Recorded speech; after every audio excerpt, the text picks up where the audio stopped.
जिनेन्द्र वन्दितु सर्वसिद्धे धुवममलमणोवमं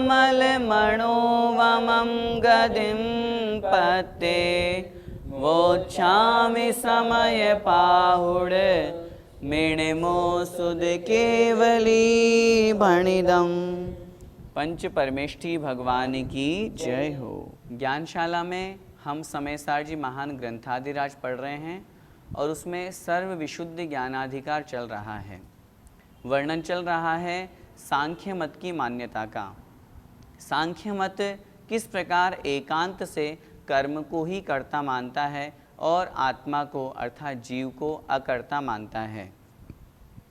इस विषय में कल की ज्ञानशाला में हमने अच्छी तरह से 4 गाथाओं के माध्यम से समझा था सांख्य मत की क्या मान्यता है। वह कहता है जो कर्म है वही सुलाता है, कर्म ही जगाता है, कर्म ही संसार में परिभ्रमण कराता है। जो कुछ भी है वो सारा का सारा कर्म ही है। कर्म ही मिथ्यात्व को प्राप्त कराता है, कर्म ही असंयम को प्राप्त कराता है। इस प्रकार एकांत रूप से कर्म को ही कर्ता मानना यह सांख्य मत की धारणा है। इस विषय में हमने समझा था और यह भी समझा था उस एकांत की अपेक्षा से वह सांख्य मत की धारणा ठीक नहीं है। आज की इस कक्षा में हम आगे 4 गाथाएं पढ़ेंगे। उसमें सांख्य मत की क्या मान्यता है और वास्तविकता मान्यता क्या है वो भी हम समझते हैं। देखें गाथा क्रमांक 364।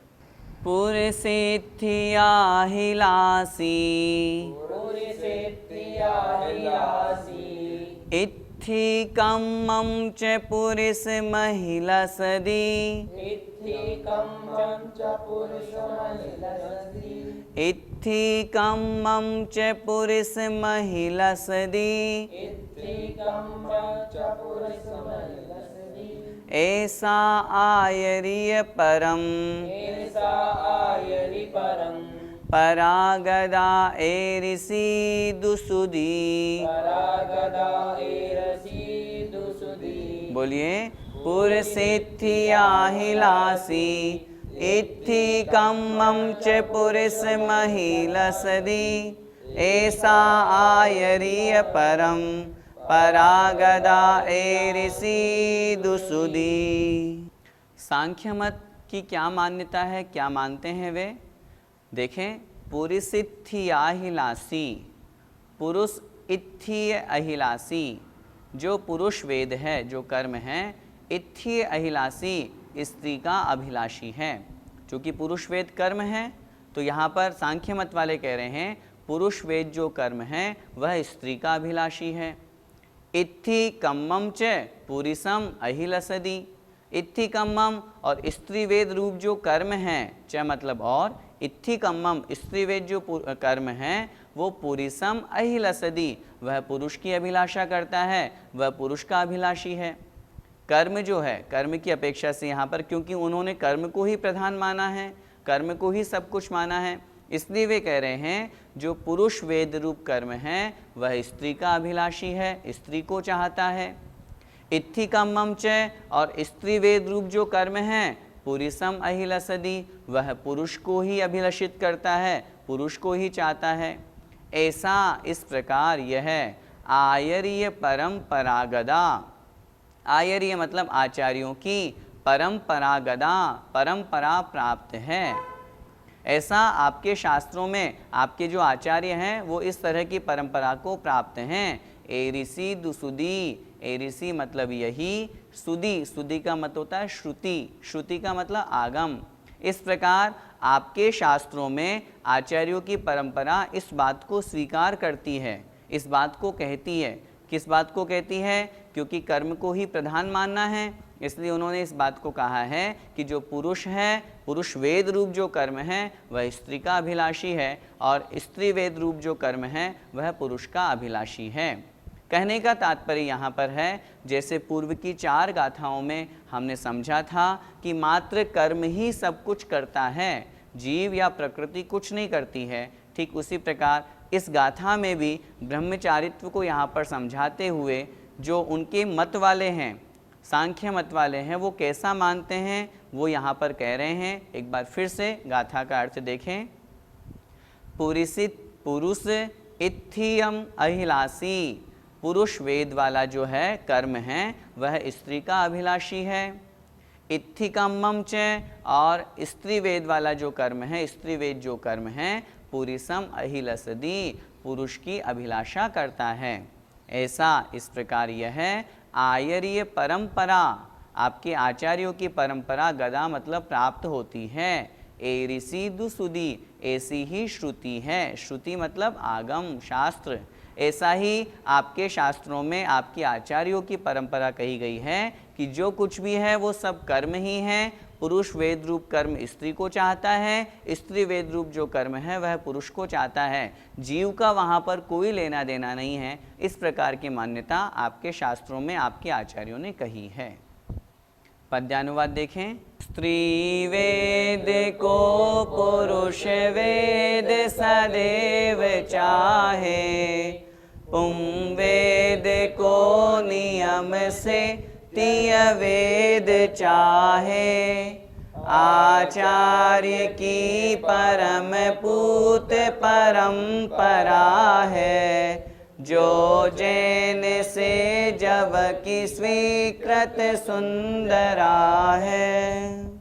तीसरी पंक्ति में दिया हुआ है परम पूत परंपरा, परम पवित्र जो परंपरा है जैन मत के आचार्यों की है, जबकि यह स्वीकृत अर्थात स्वीकार कही गई है। लेकिन आपके यहाँ जो आचार्यों की परंपरा है वह पवित्र नहीं है, वह तो एकांत पक्ष से दूषित है, इसीलिए वह परंपरा ठीक नहीं। इसी बात को आचार्य भगवान अगली गाथा में फिर कह रहे हैं। देखें। तम्हाण को विजीवो,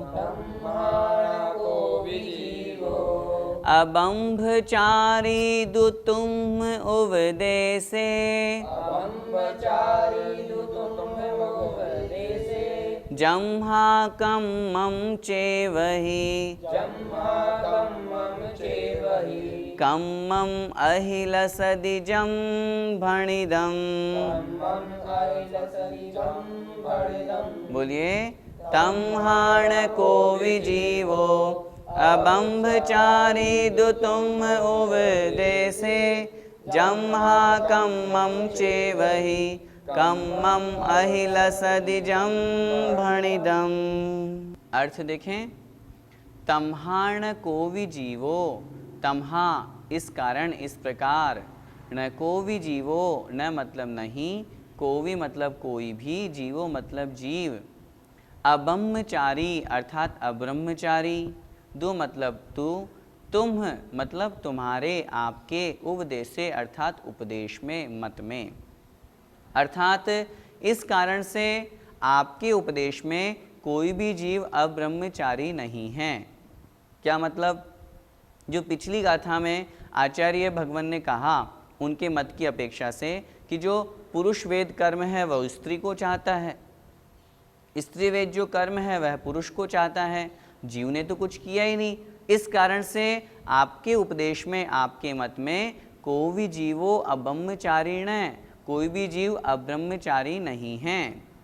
जम्हा क्योंकि कम्मम चेवहि कम्मम अहिलसदी, कम्मम अर्थात कर्म, चेव मतलब ही, कर्म ही कम्मम अहिलसदी कर्म की इच्छा करता है। पुरुष वेद क्या है? कर्म है। किसकी इच्छा कर रहा है? स्त्री वेद की। स्त्री वेद क्या है? कर्म।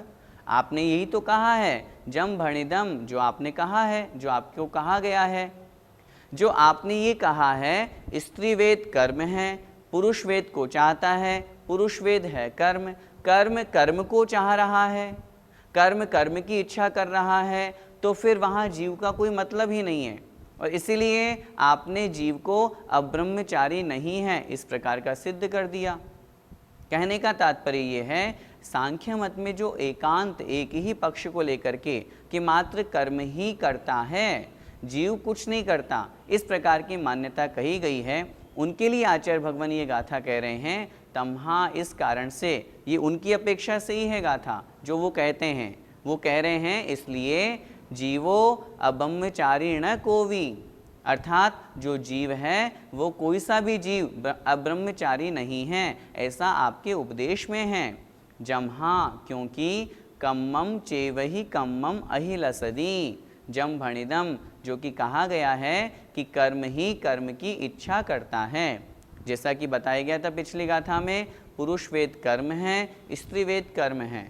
पुरुष वेद स्त्री वेद की इच्छा करता है, इसका मतलब कर्म ही कर्म की इच्छा करता है। जीव का वहाँ कोई रोल नहीं है, जीव वहाँ पर अब्रह्मचारी नहीं है, इस प्रकार कहा गया है। भैया जी, तो क्या सांख्य मत की ऐसी मान्यता ठीक है? जैसा कि गाथा में बताया गया है कि यदि इस तरह की मान्यता रखोगे कि कर्म ही कर्म को करता है, जैसा कि वो कहते हैं पुरुष वेद ही स्त्री वेद को कर रहा है, तो दोनों कर्म हो गए, तो ऐसी स्थिति में तो कोई भी जीव व्यभिचारी नहीं ठहरेगा। जैसा कि कहा गया है कोई भी जीव अब्रह्मचारिणो न, कोई भी जीव कोई भी जीव व्यभिचारी नहीं ठहरेगा। शुद्ध निश्चय नहीं की अपेक्षा से तो ये बिल्कुल ठीक है कि कोई भी जीव व्यभिचारी अथवा अब्रह्मचारी नहीं होता है। लेकिन यदि हम अशुद्ध निश्चय नहीं में भी ऐसी ही मान्यता बना लेंगे तो फिर तो विरोध प्राप्त हो जाएगा, फिर तो संसार में दुराचार होगा, अनाचार होगा, अत्याचार होगा। कोई कहेगा क्यों, तुमने क्यों किया, तो वह जवाब देगा मैंने थोड़ी किया, कर्म ने किया, जबकि किया जीव ने है, कर्म के उदय के निमित्त से किया है, ये हमें स्वीकार करना पड़ेगा। कर्म अकेला कुछ नहीं कर सकता, जीव अकेला कुछ नहीं कर सकता। हम अनेकांत पक्ष को मानने वाले हैं। अगर हम कर्म को ही सब कुछ करता मान लेंगे तो हम स्वयं विचार करें, फिर तो संसार का ही अभाव हो जाएगा, और जब संसार नहीं रहेगा तो फिर मोक्ष का अभाव हो जाएगा। करने वाला जीव है, किसके निमित्त से कर रहा है, कर्म के निमित्त से कर रहा है। यदि हम एकांत पक्ष से कर्म को ही करता मानेंगे, जैसा कि इन्होंने यहाँ पर कहा, आप स्वयं विचार कीजिए, क्या पुरुष वेद रूप जो कर्म है वो स्त्री वेद रूप कर्म को चाहेगा क्या? जब तक वो पुरुष वेद जीव के नहीं होगा। चाह कौन रहा है? जीव। किसके निमित्त से? पुरुष वेद के निमित्त से। स्त्री वेद को चाह रहा है या स्त्री वेदी रूपी स्त्री को चाह रहा है, लेकिन चाह रहा है जीव, कर्म नहीं करता है, कर्म तो निमित्त मात्र है। ठीक उसी प्रकार यहाँ पर भी दोनों में हमें निमित्त नैमित्तिक संबंध जानना चाहिए। शुद्ध निश्चय ने की अपेक्षा से तो कोई भी व्यभिचारी नहीं है। अगर यही बात हम अशुद्ध निश्चय ने और व्यवहार ने की अपेक्षा से लगा लेंगे तो फिर संसार में अनाचार दुराचार व्याप्त हो जाएगा। फिर कोई गलत काम करके बोलेगा मैंने थोड़ी ना किया, कर्म ने किया, उसको दंड दो, और कर्म कहाँ है, दिख ही नहीं रहा कर्म तो। इसलिए यह मान्यता हमें ठीक करनी है, जीव करता है, कथनचित करता है, कर्म के निमित्त से करता है, एकांत पक्ष से कर्म कुछ नहीं करता है। पद्यानुवाद देखें। लो बारे बारे हम तो कहते इसी से, है ब्रह्मलीन सब जीव सदा रुचि से, है कर्म कर्म भर को बस चाहता है, आत्मा जिसे सतत मात्र निहारता है। अब ब्रह्मचारित्व के उस कथन के पश्चात अगली दो गाथाओं में घात अर्थात हिंसा की बात कर रहे हैं। उनके एकांत पक्ष में क्या कहा गया है और उसका वास्तविक स्वरूप क्या है वो हम देखते हैं अगली गाथा में। जम्हा घादेदि परम परेण घादिज्य दे दिशा पयड़ी,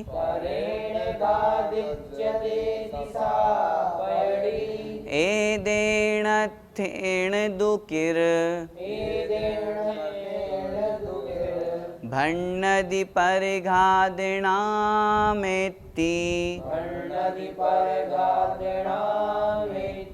बोलिए।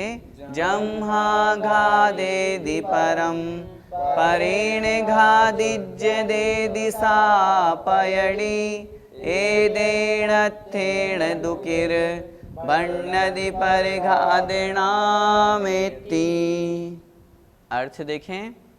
जम्हा घादेदि परम, जम्हा अर्थात क्योंकि, घादेदि घात करता है अर्थात मारता है, परम अर्थात दूसरे को, क्योंकि दूसरे को मारता है।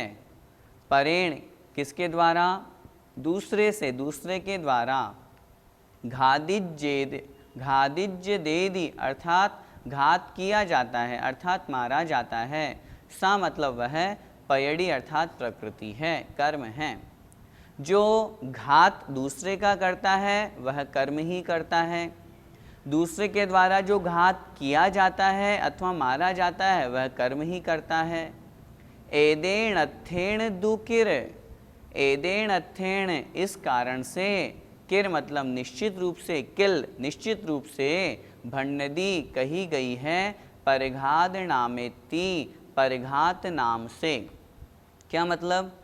आपके जिनागम में जो सांख्य मत है वो इस तरह की बात कर रहे हैं। आपके जिनागम में एक परिघात नाम कर्म कहा गया है। परिघात नाम कर्म का अर्थ होता है दूसरों को घात करने वाले कर्म का उदय होना।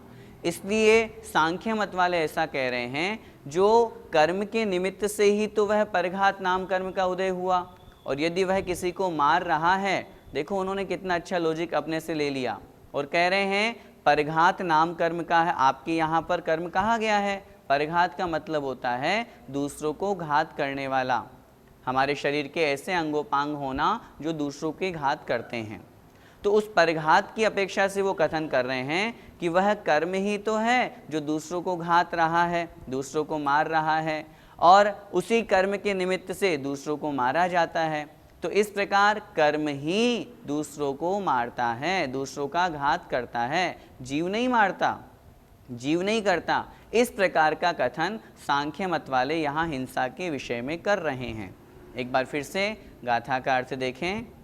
जम्हा क्योंकि, घादेदि परम, घादेदि मतलब घात करता है, परम मतलब दूसरों को, दूसरों को घात करता है। कौन? कर्म, कर्म की ही बात चल रही है। परेण घादिज्य देदी, सा पयड़ी, सा पयड़ी मतलब वह प्रकृति, वह प्रकृति मतलब वह कर्म, क्योंकि वो प्रकृति को ही प्रधान मानते हैं। सांख्य मत में प्रकृति को ही सब कुछ माना गया है। तो वह प्रकृति ही दूसरों को मारता है, और वह ही परेण घादिज्य देदी, दूसरों के द्वारा घात किया जाता है अर्थात मारा जाता है। एदेण अथेण, एदेण अथेण इस कारण से, किर मतलब निश्चित रूप से, भण्णदी ऐसा कहा गया है, परिघात नामेति परिघात नाम इति, दूसरों को घात करने वाला जो नाम है, कर्म है, वो ऐसा ही कहा गया है। उसके ही निमित्त से वही कर्म दूसरों का घात करता है और उसी के द्वारा दूसरों का घात किया जाता है। इस प्रकार इस गाथा में सांख्य मत वालों की जो मान्यता है वो भी पुनः कर्म को ही कर्ता रूप कही गई है। वह कर्म ही दूसरों का घात करता है और उसी कर्म के द्वारा दूसरों का घात किया जाता है। पद्यानुवाद देखें। होती विनष्ट पर से पर को मिटाती, एकांत से प्रकृति ही नव जन्म पाती। भाई अतः प्रकृति भी परिघात वाली, है सर्वसम्मत रही जड़ गात वाली। अंतिम पंक्ति है जड़ गात वाली। जड़ मतलब पुद्गल, गात मतलब शरीर वाली, अर्थात यह जो प्रकृति है, जो शरीर नाम कर्म है, उस शरीर नाम कर्म के अंतर्गत जो परिघात नाम कर्म वाली प्रकृति है वो इस प्रकार की कही गई है कि जो पर को मिटाती है, पर को नष्ट करती है। लेकिन जो सांख्य मत वाले हैं वो एकांत से इस बात को स्वीकार करके कि प्रकृति ही वह कर्म ही जो है उन अन्य जीवों को अथवा अन्य वस्तुओं को घात करती है, ऐसा उनके यहाँ मान्यता कही गई है। उसी बात को आचार्य भगवान और अगली गाथा में स्पष्ट कर रहे हैं कि उनकी मान्यता क्या है, क्या वह मान्यता समीचीन है, उस बारे में विचार करते हैं। तम्हाण को विजीवो वधादगो अत्थितुम उपदेशे, जम्हा कम्मं चेवहि कम्मं घादेदिजं भणिदम्। बोलिए तम्हाण को विजीवो वधादगो अत्थि तुम उपदेसे जम्हा कम्मं चेवहि कम्मं घादे दिजम हणिदम। अर्थ देखें, तम्हा न को विजीवो, तम्हा इसीलिए, न को विजीवो, न मतलब नहीं, कोवि मतलब कोई भी, जीवो मतलब जीव, वधादगो उपघातक अर्थात वध करने वाला, अथि मतलब है, तुम उपदेशे तुम्हारे उपदेश में, तुम्हारे मत में। जो पिछली गाथा में सांख्य मत की धारणा हमने पढ़ी कि जो कर्म है वह कर्म ही कर्म को करता है, उसको ही कर्म ही मारता है। तो इस अपेक्षा से तो आचार्य भगवान उनके लिए कह रहे हैं, इस अपेक्षा से तो तुम उपदेशे, आपके उपदेश में, आपके मत में, को भी जीवो वधादगुण, कोई भी जीव वध करने वाला नहीं है, कोई भी जीव किसी को नहीं मारता।